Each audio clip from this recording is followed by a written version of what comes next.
Hello, everybody. This is Gerald Celente. We're giving you trends in the news you can use that you can't find anywhere else. This is a story. I want to get this straight to everybody listening. Go back to 2018.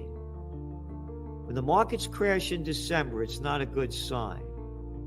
The clown playing president at the time, well, the only thing that he did, that he promised to do, was to lower taxes for the bigs, the private equity groups, and himself, Trump, put deep pressure on Powell, Jerome Powell, the Fed head, to lower interest rates because the economy was going down big in the stock markets.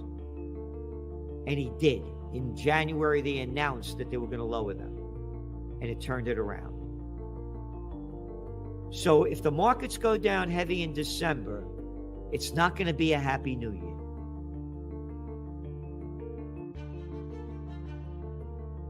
We're in an economic crisis, I believe, is the worst in modern history, with them inflating, artificially pumping up the economy. What are we, over $30 trillion in debt, $31 trillion in debt. And now you're hearing, by the way, one after another, the IMF, what is it, the International Monetary Fund, they came out this past Thursday and warned of very, very difficult economic times for the entire globe.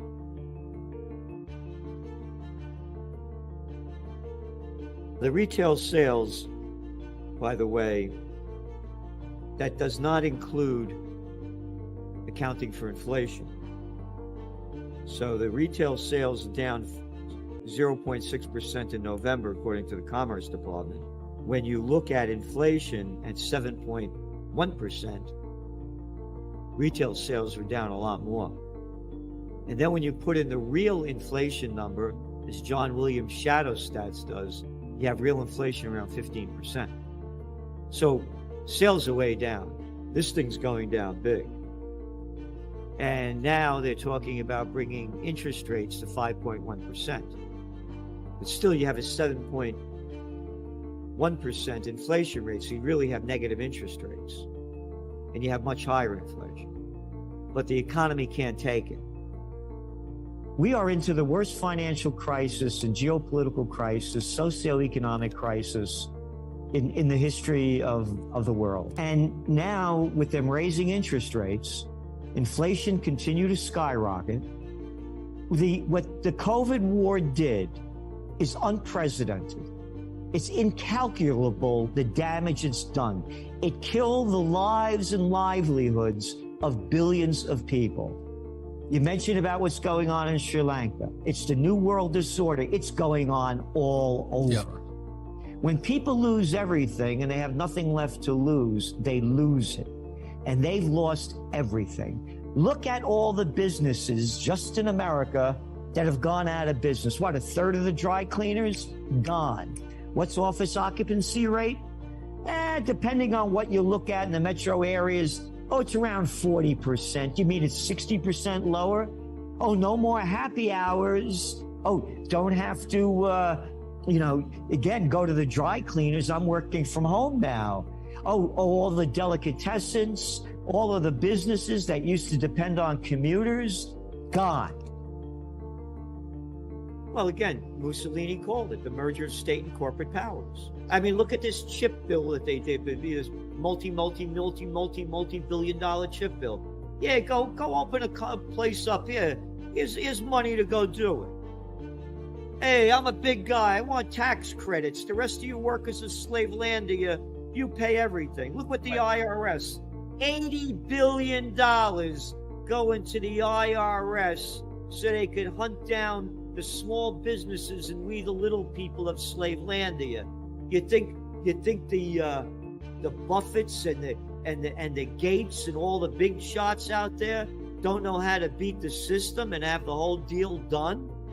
They're not going to get a penny from them. They're going to go after us. So I call it a communist fascist state. NASDAQ was down 3.2%. The S&P 2.49%. And the Dow 2.25%. The NASDAQ today, year to date, from its high rather, is down 31% in 2022. So it's deep in bear territory. Bear territory is 10%.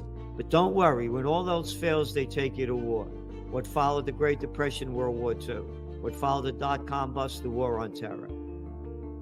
Well, the big issue is inflation. And again, the economy was artificially injected with all this monetary methadone to keep the money junkies high.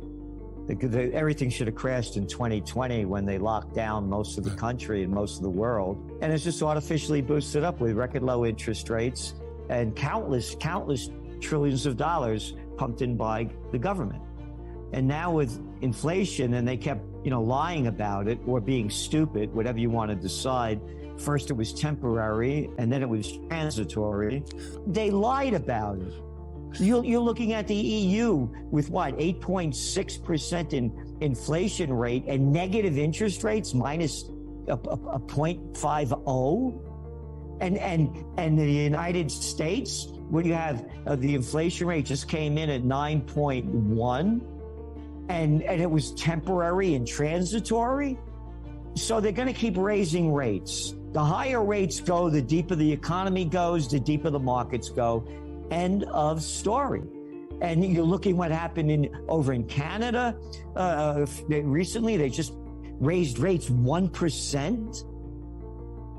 Oh, and that clown over there playing his central bank steward was BSing too, that he didn't expect inflation to go this high.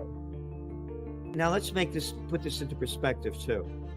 Now anything on variable rates goes way up. So all that office, commercial sector, warehouse, all the commercial real estate, you got a lot of variable loans. You're going to pay way more. Oh, and the $31 trillion debt in the United States, now you're going to pay more debt on that. And then you look at the emerging markets. The dollar goes up when interest rates go up. They got to pay more money. Their currencies go down, they got to pay a lot more dough. So again, taking a global economic perspective, now you're going to start seeing people taking to the streets and protest the lack of basic living standards. Government corruption, crime, violence. You think you got an immigration and refugee problem now? Ain't seen anything yet. They've been pumping cheap money in since 2014, negative rates and quantitative easing, buying up corporate and government bonds. The merger of state and corporate powers is called fascism. All you folks over there in Europe, according to Mussolini. You have inflation in Europe at 10.6%.